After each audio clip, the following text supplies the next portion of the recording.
What if I told you that some of the world's most terrifying legends weren't just made up to scare children?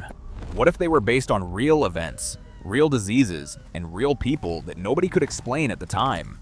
Today, we're looking at 6 legendary creatures that cultures around the world swore were real. And here's the twist: they were kind of right. We've got floating heads explained by actual medical conditions and glowing bacteria. A cannibalistic monster that was actually a documented psychological disorder with court cases. A weeping ghost based on a real historical figure whose tragedy was so massive it echoed for 500 years. A headless horseman inspired by Celtic execution rituals that archaeologists keep finding evidence of. And my personal favorite, undead Viking warriors that Norse people feared so much, they staked bodies into the ground. We found hundreds of these vampire burials. They weren't being paranoid, they were genuinely terrified. These stories weren't just entertainment, they were attempts to explain diseases, madness, decomposition, and tragedies that people had no framework to understand. Sometimes the monsters were real, we just didn't have the science to recognize them yet. The Dullahan comes from Irish folklore, and it is genuinely one of the most metal creatures in mythology. Picture this: a headless horseman riding a black horse or driving a horse-drawn carriage made from human bones. He carries his own head under his arm. And the head is alive. It talks. It looks around. The eyes dart back and forth, scanning for victims. The head also glows with a sickly phosphorescent light, which we'll get back to because that detail is actually explainable. Oh, and he uses a human spine as a whip, because apparently regular whips weren't dramatic enough. The Dullahan is a death omen. He doesn't kill you himself. He just shows up, calls out your name, and boom, you're marked for death. Someone in your family is about to die, and there's nothing you can do about it. The only thing that repels him is gold. So unless you're carrying around gold coins, you're out of luck. Very practical defense system, Ireland. So where does this nightmare come from? 3 real historical practices, actually. First, the Celtic head cult. Ancient Celts genuinely practiced headhunting. They believed the head contained the soul, so they preserved enemy heads as trophies. Archaeological evidence is everywhere. Skulls have been found at Celtic sites across Europe, often with evidence of ritual significance. Second, Crom Cruach, an ancient Celtic deity that possibly required human sacrifice. Historical records mention headless bodies found at ritual sites. The Dullahan might be the memory of sacrificial victims or the priests who performed the executions.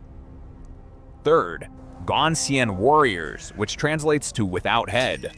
Some Celtic warriors took oaths so serious that breaking them meant execution by beheading. Their bodies were displayed as warnings. Legend says they continued riding even after death to fulfill their duty. Now, that phosphorescent glow, that's real too. Decaying organic matter produces bioluminescence. Bodies decomposing in bogs create glowing marsh gas. Combined with the mist and darkness, you've got your glowing head. Here's my favorite part. Washington Irving visited Ireland in the early 1800s, heard about the Dullahan, and just took it. Changed the name to Headless Horseman, set it in New York, wrote The Legend of Sleepy Hollow in 1820, and made it world famous. Literary theft on a cultural scale. The Dullahan was punishment for broken oaths and possibly human sacrifice. But what happens when you break nature's rules instead? Japan has an answer, and it involves spiders, hermit women, and men who really should have known better. Jorōgumo translates to binding bride or whore spider, and Japanese folklore has very specific ideas about what happens when spiders get old enough. According to legend, when a spider reaches 400 years old, it gains the ability to shapeshift into a beautiful woman. She appears near waterfalls, in caves, or deep in forests, often playing a biwa, which is a traditional Japanese lute. A man hears the music, sees this stunning woman, approaches her, and that's when things go sideways. She lures him to her lair, binds him in silk threads, and devours him over the course of several days. In some versions, she can control fire. In others, spider legs emerge from her back when she reveals her true form. But by then, it's too late. Here's the real-world explanation, and it's actually a combination of 2 things. First, the Joro spider, scientifically named Nephila clavata. These are large orb weaver spiders found throughout Japan. The females are much larger than the males and have this striking golden yellow coloring that's almost beautiful in the right light. They build absolutely massive webs, sometimes over 3 feet across, strong enough to trap small birds. And here's the key detail. The females eat the males after mating. Sexual cannibalism. Documented. Repeatedly. So imagine you're in medieval Japan, walking through an old forest, and you walk face first into a giant golden web with a huge spider at the center that's in the process of eating its mate. In the darkness, with limited understanding of species, that's nightmare fuel. But there's a human element too. Historical records from the Edo period document Yama-uba, which means mountain women. These were women who fled to the mountains to escape abuse, poverty, or arranged marriages. They lived as hermits in caves and forests, often near spider-heavy areas because, well, that's where the good caves were. Some of these women became feral over time, and when local men went looking for them, some of those men disappeared. Whether they fell to their deaths at waterfalls, were killed in self-defense, or died from exposure, the result was the same. Dead men, isolated women, giant spiders. The legend writes itself. The specific waterfall in Joran Falls is known for disappearances. Slippery rocks, strong currents, men looking for beautiful women bathing. Easy to say the spider woman got them, when the alternative is admitting your husband fell off a cliff being an idiot. Our final creature makes all of this look tame, because Vikings were so terrified of their dead rising from graves that they invented elaborate methods to keep them down. And archaeologists keep finding the evidence. Hundreds of bodies, all treated the same way. The Draugr comes from Norse mythology, and Vikings were absolutely terrified of them.